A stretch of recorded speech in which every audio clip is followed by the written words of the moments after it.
Welcome to Meet the Cosplayer. Today I have a very special guest, the Green Goblin, Jay Doherty.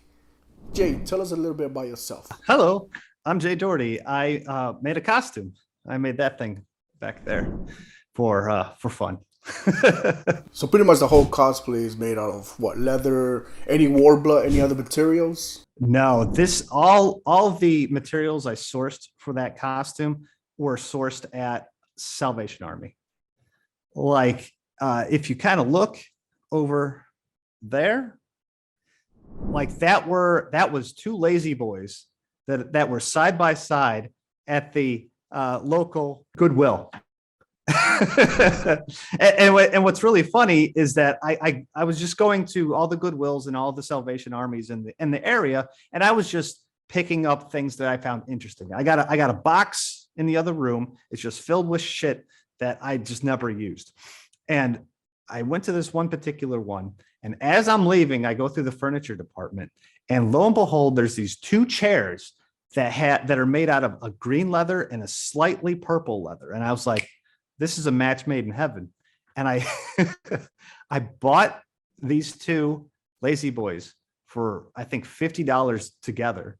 And I have a Mustang. And so I couldn't take these chairs home with me to source the leather. And so I was in the parking lot with my keys cutting this leather out like a madman in the middle of Seattle. So we're looking at the most environmental conscious cosplay. Everything's completely reused. Yeah. So it's like a villain with a go green agenda. Yeah. And you know, it goes back to what I was saying about like, if this is a real person, you know, how does a real person in the real world make a costume? You would go out and you would go to the Salvation Army and just pick stuff to make stuff, right? Yeah. And so as far as like Warbler and using all the other stuff that I've seen a lot of traditional people use, I was too scared to use that because again, I'm coming at this at an angle of, I don't know what the fuck I'm doing. I'm going to use what I know. And I watched a bunch of YouTube tutorials on Warbler, and I was like, that is way beyond my skill set. And I have to do a bunch of things before I can apply any of this Warbler stuff and wear it out in the public where I'd be proud to wear it off. So that's why I stuck with traditional stuff. This was made by some Polish lady out in Poland, and she just made these like nice little knit Spider-Man. People thought I was Mr. Lord of the Rings or like Mr. Game of Thrones. Like they thought I was like some mythical goblin creature. And so people didn't know that it was related to the Spider-Verse. And so I got this and I put it on the satchel just to drive home the point that I'm in the Spider-Man world. Because, you know, you think about it, and the last time you saw Green Goblin on screen was back in the year 2001, right? And so everyone that is 20 years old grew up with that being the Goblin. I didn't grow up with that, right? I grew up with the classic one. And so that was another, 20 years removed from the classic Green Goblin. And so it really helped drive home the point that this is it's the Green Goblin from Spider-Man. So take us through the process of creating the costume, the Green Goblin, all the way from the beginnings and any issues that you had along. Like I was saying before, I went to ECCC, and I was just making mental notes about all the costumes that I had seen all around me and what I liked and what I didn't like. And I was making notes in my head of like, I haven't seen this. I'm seeing a lot of this.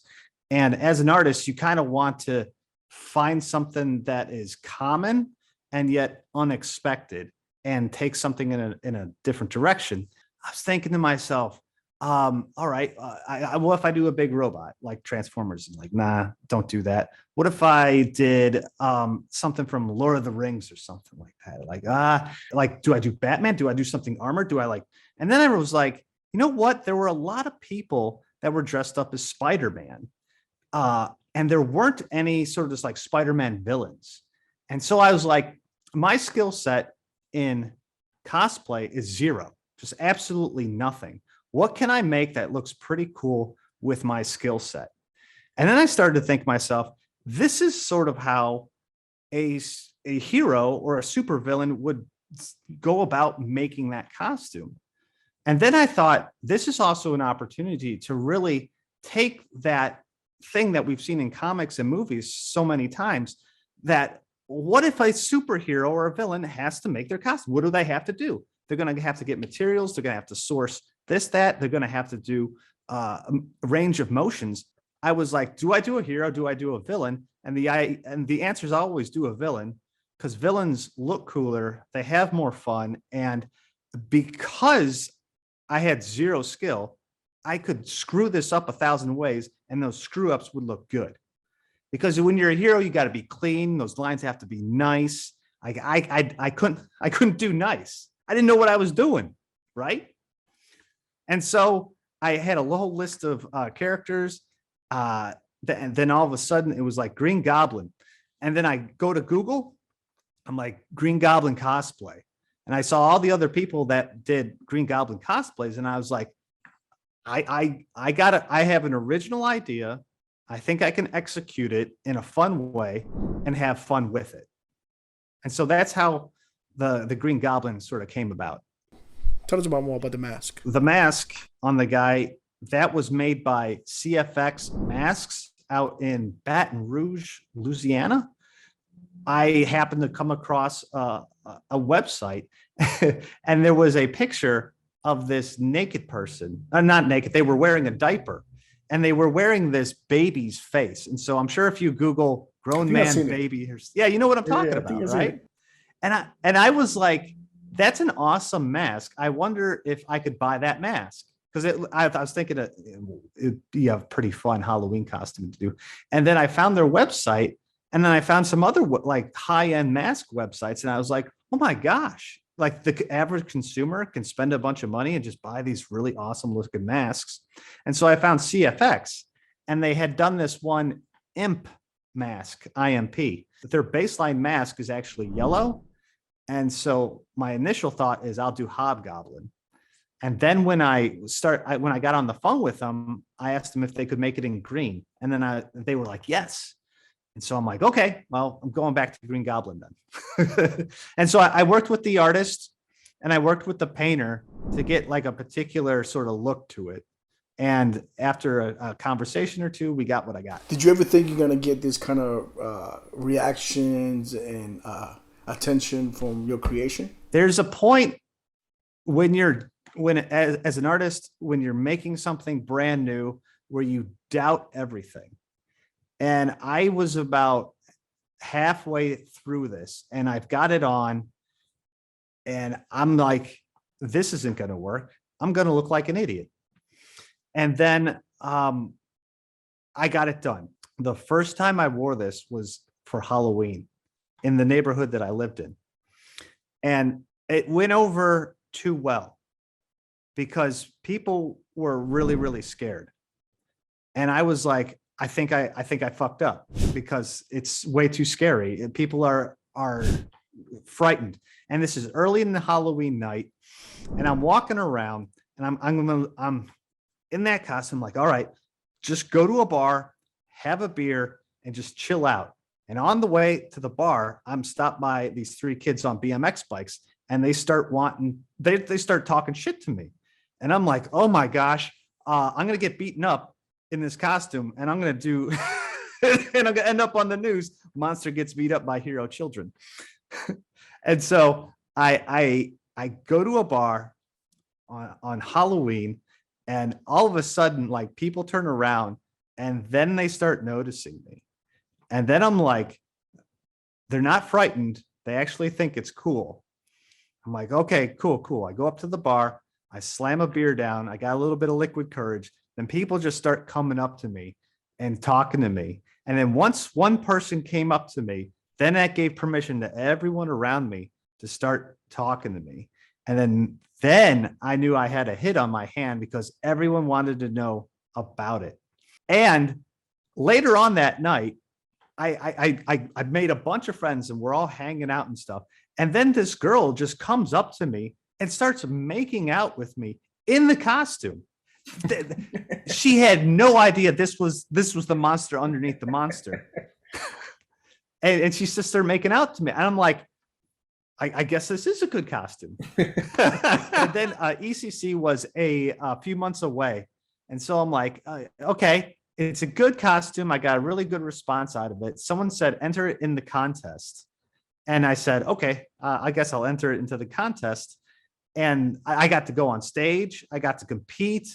As soon as I got, I remember for the competition, I go into the room and like all the other competition is there. And I've never made a costume before. I've never competed before.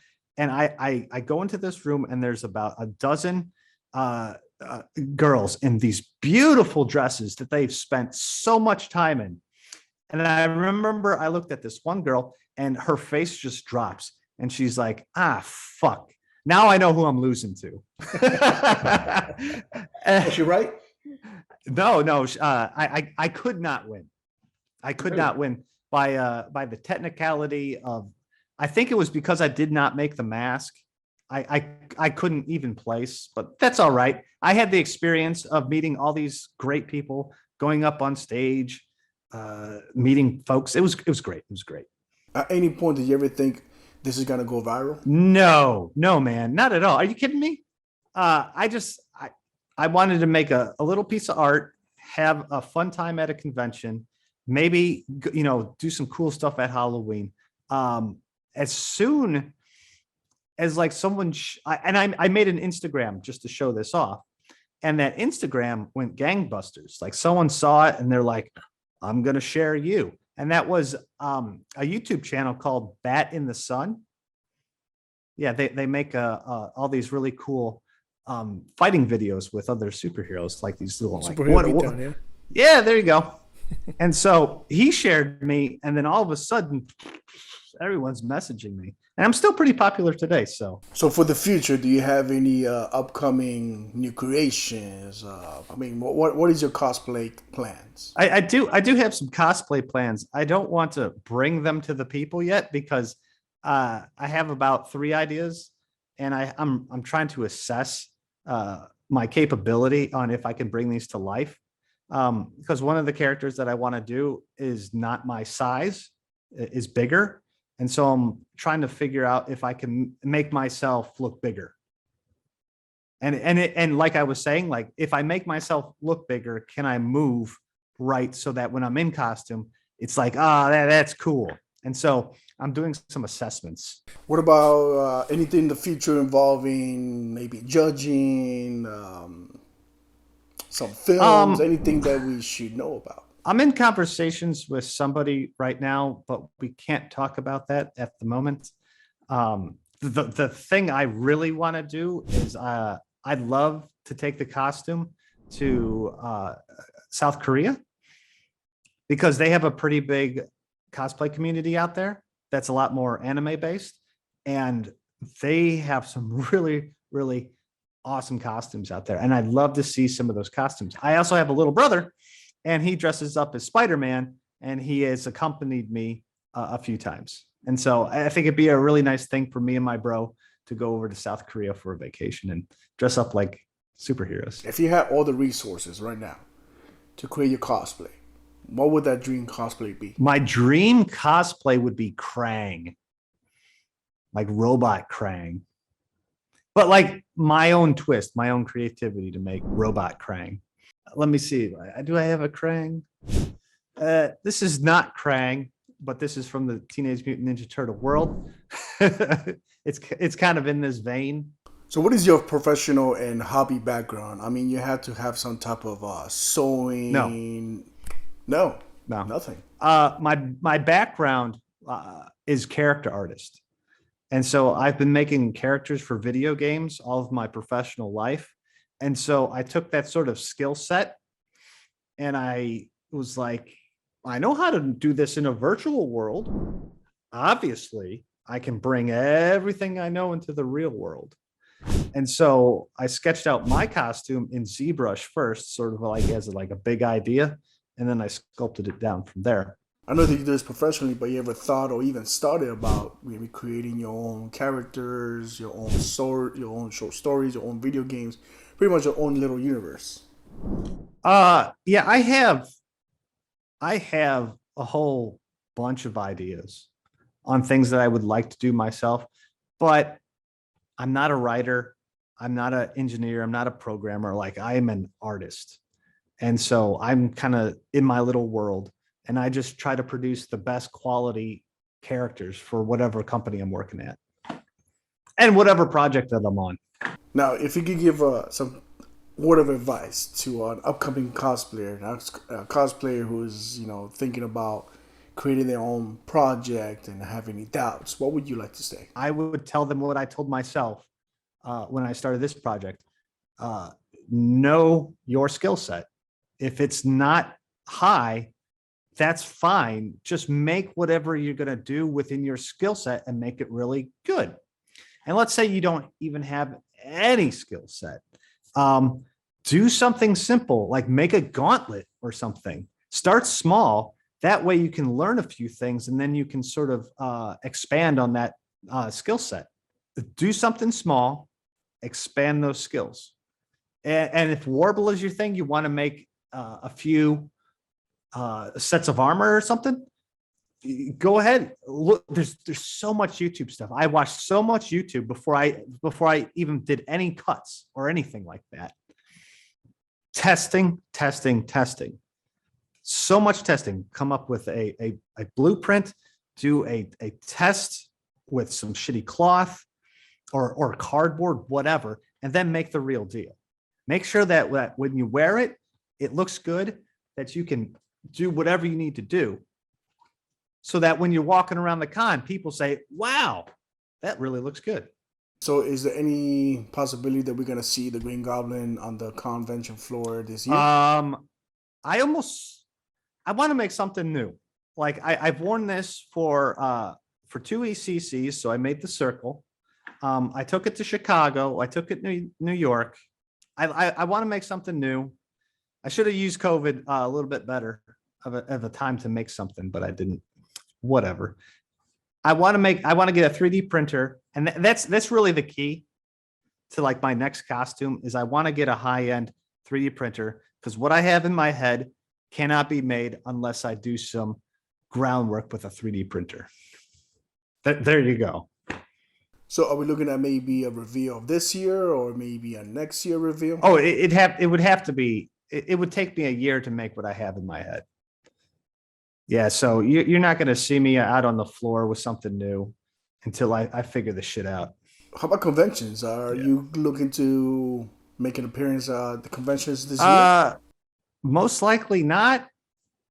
Um, never say never. You know, I did the run around with this costume, and it was really fun, and people really enjoy seeing it. But man, it's a chore. It's a chore to wear that. Um, and I want to make something new. You know, maybe I made lightning in a bottle. I'll never recapture it, but who knows? Oh, you know what? I probably will wear it sometime this year. I We'll see if I get that call back. Judging? We'll see. We'll see. Is there anything else you think you'd like to speak of? One of the things that I never expected was sort of the attention and just um how do I put this? I want to say intoxicating it is because everyone rolls around in their life. No one gives two shits about them. No one's really worth looking at. Look at me. I'm just an average dude. There's anything spectacular about me. But when I put that thing on and I go to a convention, I become the belle of the ball. And people want to talk to me. They want to take pictures of it. And I am just overwhelmed with the attention that gives me. And I'm trying to please everyone that I can and, you know, let them get a picture with me or whatever they want. And that's really fun. It's really fun to be famous for a day. And then when I take that off and maybe I'll go down to the hotel bar and get a drink, I then become normal me again. There's something, you know, heroic about that. And you kind of get that feeling that a hero or a villain would have is like, it's them. It's their costume. It's them. Then you go back to your secret identity, and it's like, All right, I think that pretty much covers it all. Jay, tell us where can we find you on social media? yeah, man. Yeah, if you want to find me, I'm on ArtStation as Vitamin J, Jay, Vitamin By the Jay. way, I love that tag, Vitamin J. I think it's pretty clever and genius. I also have it on my license plate. Some people think I'm a drug dealer or a doctor. Yeah, so if people want to see my artwork and all that fun stuff, they can go to Vitamin J, vitaminjay.com. And you can also find me on ArtStation, where you can see all the exact same artwork. And if you want, you can go to Instagram and see all the shit I post at Vitamin Jay Doherty. You can search that, and I'm sure there will be a link or something. So all your 3D work will be on ArtStation, correct? Yeah, all my professional stuff is on ArtStation. All my sort of cosplay stuff is on Instagram. So Instagram's my hobby shit. ArtStation is all my professional stuff. Oh, here's what your viewers can do. I run a fan page for Townhouse Pita Chip Cracker. And so if you're a friend of cheese and crackers, I have a Townhouse Pita Cracker fan page on Facebook. So, Crack House Pita. No, not Crack House. Townhouse. Townhouse is the brand. Townhouse Pita Cracker. Yes, join my Townhouse Pita Cracker fan page on Facebook. All right, I think for real this time, I think that is all that we have today. Jay, thank you so much for allowing us to, reach out and talk to you, get to know you a little bit more. Definitely, it's been a really insightful interview, and can't thank you enough. So make sure to follow Jay Doherty on Instagram. He has pretty much, I want to say, one of the most visually interesting Green Goblins that we have seen. And trust me, I know many of you have seen the social media pictures circulate all around Instagram and Facebook, all over the place. But yes, thank you again. Make sure you give him a follow. Until next time, peace.